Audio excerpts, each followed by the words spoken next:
कौन है जो तुम्हें रोक रहा है? कम पैसे, ज्यादा उम्र, कम फैसिलिटीज, ज्यादा टेंशन, पैसे की कमी।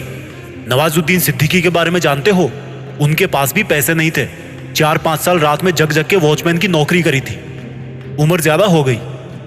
मिस्टर पॉल शिरोमणि एक ऐसा नाम है जिन्होंने 90 ईयर्स की उम्र में पीएचडी करके साबित कर दिया कि उम्र कभी मायने नहीं रखती। कम फैसिलिटीज है।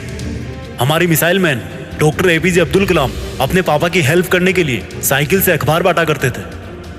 ज्यादा टेंशन है। तुमसे कई गुना ज्यादा टेंशन तुम्हारे माँ बाप करते हैं। तुम खुद ही अपने आप को रोकने वाले हो।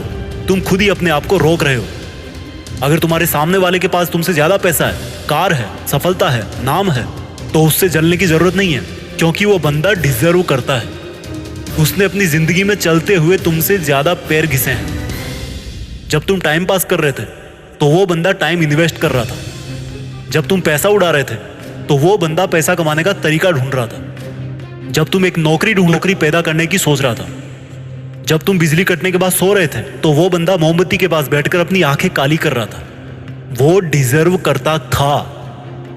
उसको भले ही किसी ने रोकने की कोशिश करी हो, लेकिन उसने खुद अपने आप को कभी नहीं रोका। यही फर्क है तुम में और एक सक्सेसफुल इंसान में। खुद अपने आप को रोको मत, बल्कि अपने आप को खुद रोक देने से रोको।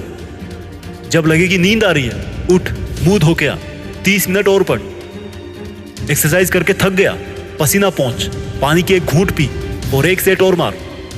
बैंक बैलेंस खत्म हो गया तो दिल से महसूस कर कि हिम्मत का बैलेंस कितना बचा है। टेंशन हो रही है तो फोकस टेंशन से हटाकर सॉल्यूशन पे डाल। प्रॉब्लम को प्रॉब्लम समझकर बैठने में प्रॉब्लम है। जब सोचेगा कि ये तो एक और दमदार डिसीजन लेने का मौका है, तो प्रॉब्लम को प्रॉब्लम नहीं बल्कि अपनी लाइफ का एक टर्निंग पॉइंट समझेगा। बचपन में सबने पढ़ा था कि बूंद बूंद से घड़ा भरता है, लेकिन कभी भरने की कोशिश नहीं करी। बचपन में सबने पढ़ा था कि अधजल गगरी छलकत जाए, आधे भरे हुए घड़े से पानी ज्यादा छलकता है। हमने बस थोड़ा सा क्या सीख लिया कि ये मान बैठे कि सब कुछ जान गए, कभी पूरा नॉलेज लेने की कोशिश ही नहीं करी।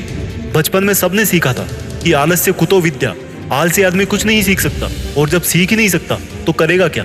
इस दुनिया में कुछ बड़ा करने के लिए आपको बिल्कुल ब्रांड न्यू करने की जरूरत नहीं है। उसी को नए तरीके से करके दिखाओ। फर्क काम में नहीं, तरीके में होता है। फेल होने वाला स्टूडेंट भी वही बुक्स पढ़ता है, टॉप करने वाला स्टूडेंट भी वही बुक्स पढ़ता है, लेकिन उनका तरीका अलग होता है, और तरीका आता है सीख से।